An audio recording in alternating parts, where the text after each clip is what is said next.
কে রে মনিকা, আমি এসব কি শুনছি তোর ব্যাপারে? কেন দাদু, কি হয়েছে? কি শুনেছো তুমি?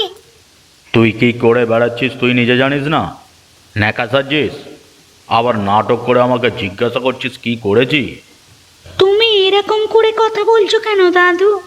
আমি এমন কি করলাম যে তুমি আমার উপরে এত রেগে আছো? সেটা তো বলো। তুই কি আমার বাড়িটাকে ধর্মশালা ভেবেছিস নাকি, যে যাকে যা ইচ্ছা দান ধ্যান করছিস? আমি তোমার সম্পত্তি থেকে তো কাউকে কিছু দিইনি। আমি তো আমার বাবার সম্পত্তি থেকে কিছু দান করেছি গরিবদের মধ্যে। তাহলে তুমি কেন আমাকে এরকম করে বলছো? যত বড় মুখ নয় তত বড় কথা। আমি আমার বাবার সম্পত্তি থেকে দিয়েছি ন্যাকা।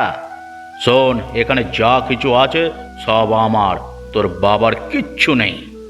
কিন্তু দাদু, কোনো কিন্তু টিন্তু নেই। আমার বাড়িতে থাকতে হলে এসব দান ধ্যান চলবে না।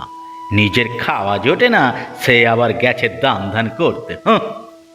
আমি তো গরিব দুষ্টুদের যাতে উপকার হয় সেই জন্যই করেছি। আর এটুকুর জন্য তুমি আমাকে এত অপমান করছো? আমি যা বলার আমি বলে দিয়েছি। এ বাড়িতে থাকতে হলে আমার কথা মতো চলতে হবে। আর যদি আমার কথা মতো না চলতে পারিস, তাহলে এক্ষুনি দূর হয়ে যা আমার বাড়ি থেকে।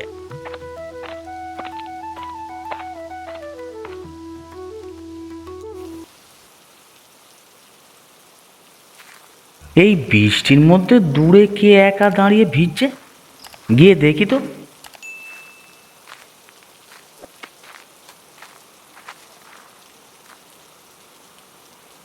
এ কি, তুমি কে? তোমার নাম কি গো? এই বৃষ্টির মধ্যে এখানে একা দাঁড়িয়ে দাঁড়িয়ে ভিজছো কেন? তোমাকে আগে তো এই গ্রামে কখনো দেখিনি। আমার নাম মনিকা। এই এই তুমি কাঁদছো কেন গো? কি হয়েছে? তোমার বাড়ি কোথায়? আমি পাশের গ্রামে থাকি। আমার দাদু আমাকে বাড়ি থেকে বের করে দিয়েছে, তাই এখানে দাঁড়িয়ে আছি আর কাঁদছি। সে কি, এ কেমন নির্দয় মানুষ তোমার দাদু? এই বৃষ্টির মধ্যে তোমাকে বাড়ি থেকে বের করে দিয়েছে? কেন বের করে দিয়েছে তোমার দাদু? মানে কি করেছো তুমি, হ্যাঁ? আসলে আমি আচ্ছা বাদ দাও, সেসব পরে শোনা যাবে। এখন আর এখানে দাঁড়িয়ে কাঁদতে হবে না। তুমি আমার সাথে আমার বাড়িতে চলো। না না কাকা, তুমি চিন্তা করো না, আমি এখানে ঠিক আছি। আমি আমার ঠিক একটা ব্যবস্থা করে নেব। তুমি যে বলেছো এটাই অনেক। আমি তোমার দাদুর মতো এতটাও নির্দয় মানুষ না যে তুমি বিপদে আছো জেনেও তোমাকে ফেলে চলে যাব। তাছাড়া তুমি এইমাত্র আমাকে কি বলে ডাকলে জানো? কাকা বলে ডেকেছি কেন? হ্যাঁ, আজ থেকে তুমি আমাকে তোমার কাকাই ভাববে। আর কাকার বাড়িতে যেতে কোনো অসুবিধা তো নেই। চলো চলো, তুমি আমার সাথে চলো। তুমি আমার বাড়িতে থাকবে, কোনো অসুবিধা নেই। চলো চলো।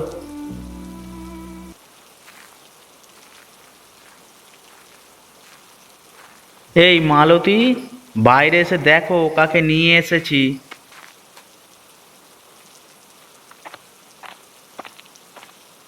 ও মা, এটাকে এটাকে এবার কোথা থেকে ধরে আনলে? তুমি এভাবে কেন বলছো গিন্নি? ধরে আনবো কেন আবার? ওর নাম মনিকা। ও বৃষ্টির মধ্যে একা রাস্তার ধারে দাঁড়িয়ে কাঁদছিল, তাই ওকে নিয়ে এলাম। বাবা বাবা, কি দারুণ কথা! বৃষ্টির মধ্যে দাঁড়িয়ে কাঁদছিল, তাই উনি ওকে নিয়ে এলেন। কাল যদি আবার কাউকে দেখেন, উনি তাকেও নিয়ে আসবেন। গিন্নি, ওর মুখের দিকে একবার তাকিয়ে দেখো, কি মায়া ভরা মুখ, হ্যাঁ?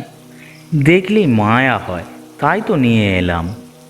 সেই তো দেখছি, তোমার শরীর থেকে মায়া একদম উতলে উতলে পড়ে।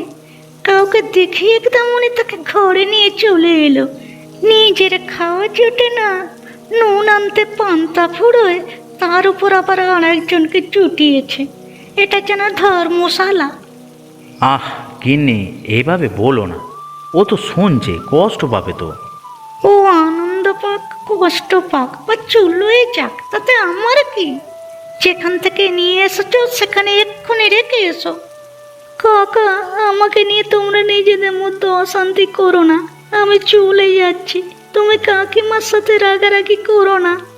ন্যাকা ষষ্ঠী, অশান্তি বাঁধিয়ে এখন আবার নাটক হচ্ছে। আহ গিন্নি চুপ করো, তুমি ওকে ওরকম বলো না। আমাদের যদি একবেলা খাবার জোটে ওরও জুটে যাবে।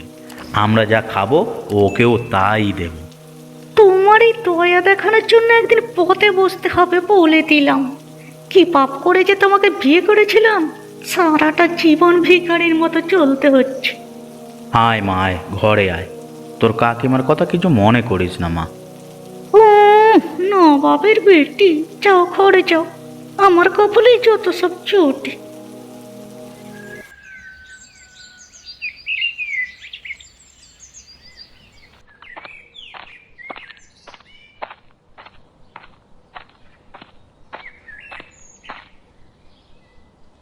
এ কি খুড়ো, তুমি বাড়ির চৌকাঠে এভাবে মাথায় হাত দিয়ে বসে আছো কেন?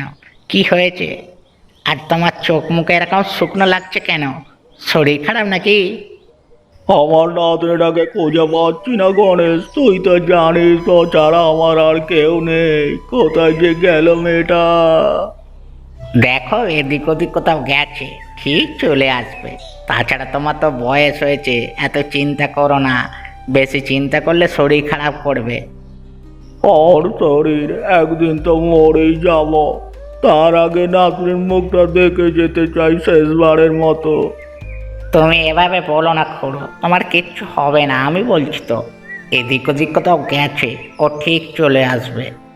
না রে কার্তিক, ও আমার উপর রাগ করে বাড়ি ছেড়ে বেরিয়ে গেছে। তুই ওকে যেখান থেকে পারিস এনে দে।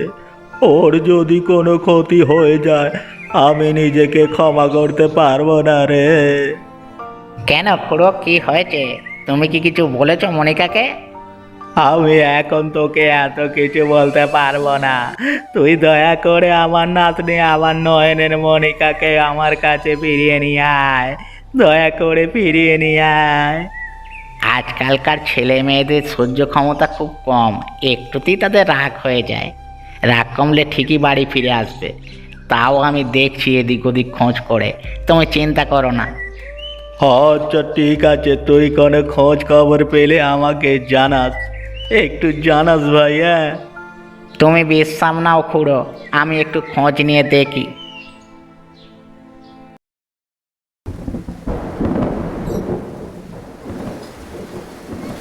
মালতী, আমাকে মাছ ধরার জালটা দাও তো। বাইরে বৃষ্টি হচ্ছে, নদীতে গিয়ে দেখি। এই বৃষ্টিতে ভালো মাছ আসবে নদীতে, বুঝলে? এই বৃষ্টির মধ্যে তুমি নদীতে যাবে কাকা? তোমার তো শরীর খারাপ করবে। আরে পূর্বপুরুষ ধরে এটাই তো কাজ আমাদের। আমার শরীরে তো জেলের রক্ত বইছে, এইটুকু বৃষ্টিতে আমার কিছু হবে না, তুই চিন্তা করিস না মা।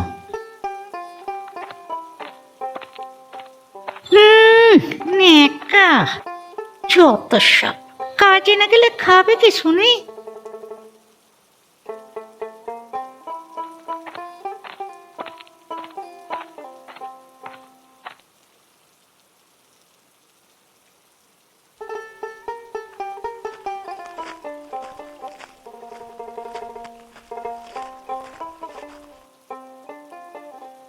গিন্নি, ও গিন্নি, তাড়াতাড়ি বাইরে এসো।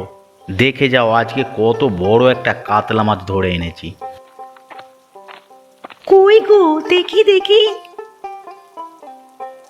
আরে হ্যাঁ গো, সত্যি তো গো, বেশ বড় মাছ ধরেছো। হ্যাঁ গো হ্যাঁ গিন্নি, এই নাও মাছটা ধরো, আমি গিয়ে হাত মুখটা ধুয়ে আসি। তুমি মাছটা রান্না করো, আজকে জমিয়ে খাওয়া হবে।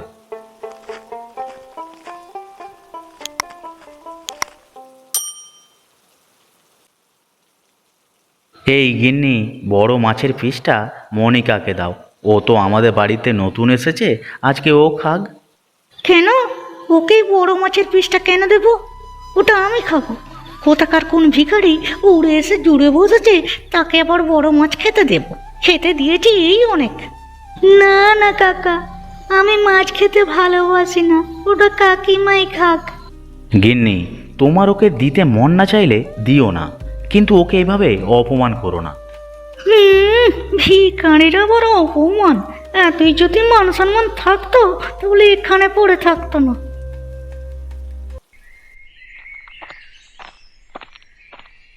আরে গণেশ যে, কতদিন পর দেখা হলো, কেমন আছিস? তা হঠাৎ এই গ্রামে কি ব্যাপার? তোর তো দেখাই পাওয়া যায় না। তুই তো একদম ডুম্বুরের ফুল হয়ে গেছিস রে।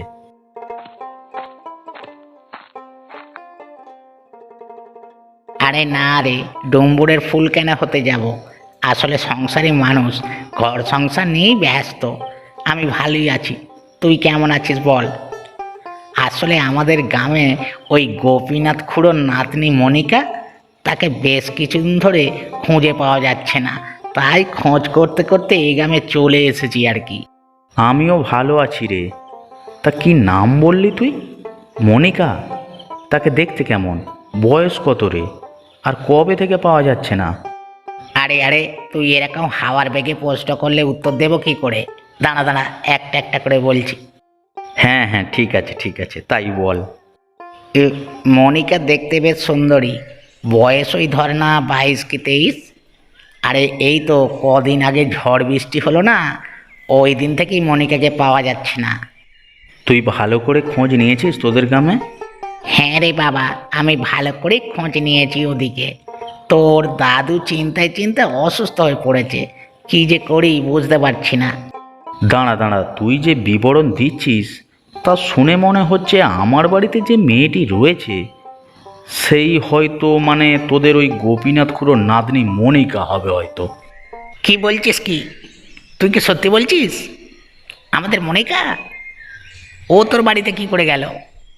আসলে ওই ঝড় বৃষ্টির দিনে আমি হাট থেকে বাড়ি ফিরছিলাম, হঠাৎ রাস্তায় দেখি বৃষ্টির মধ্যে একটি মেয়ে দাঁড়িয়ে দাঁড়িয়ে কাঁদছে। তাই ওকে আমি আমার বাড়িতে নিয়ে গিয়ে আশ্রয় দিয়েছি। ও এখন আমার বাড়িতেই রয়েছে, আর ওর নামও মনিকা। তুই অনেক উপকার করলি ভাই, মনিকার খোঁজ দিয়ে আমাকে তোর বাড়ি নিয়ে চল। আমাকে মনিকার সাথে কথা বলে ওকে বাড়ি ফিরিয়ে নিয়ে যেতেই হবে। হ্যাঁ হ্যাঁ, চল চল, আমার সাথে চল।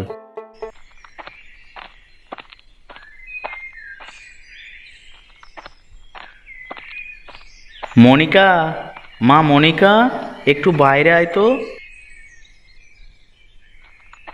কাকা আমাকে ডাকছো? হ্যাঁ কাকা, বলো কি হয়েছে? এ কি গণেশ কাকা, তুমি এখানে? আর তুমি আমার খোঁজ কিভাবে পেলে? মনিকা, তুই এখানে কি করছিস? ওদিকে তোর দাদু তো চিন্তায় চিন্তায় অসুস্থ হয়ে পড়েছে, তুই বাড়ি ফিরে চল মা। না কাকা, আমি বাড়ি ফিরবো না। যে বাড়িতে আমার কোনো মান সম্মান নেই, অধিকার নেই, সে বাড়িতে আমি ফিরবো না। ওরে তোর দাদুর ওপর আর অভিমান করে থাকিস না, বাড়ি ফিরে চল মা। বললাম তো আমি বাড়ি ফিরবো না, আমি এখানে ভালো আছি। বাবা, আমি যাকে ভিখারি ভাবছিলাম সে তো সোনার ডিম দেয়া মুরগি। একে তো হাতছাড়া করা যাবে না। জিদ করিস না মা, বাড়ি ফিরে চল। তোর দাদু তোর চিন্তায় চিন্তায় খাওয়া দাওয়া ছেড়ে দিয়েছে। না কাকা, আমি আর ওই বাড়িতে ফিরবো না, তুমি ফিরে যাও।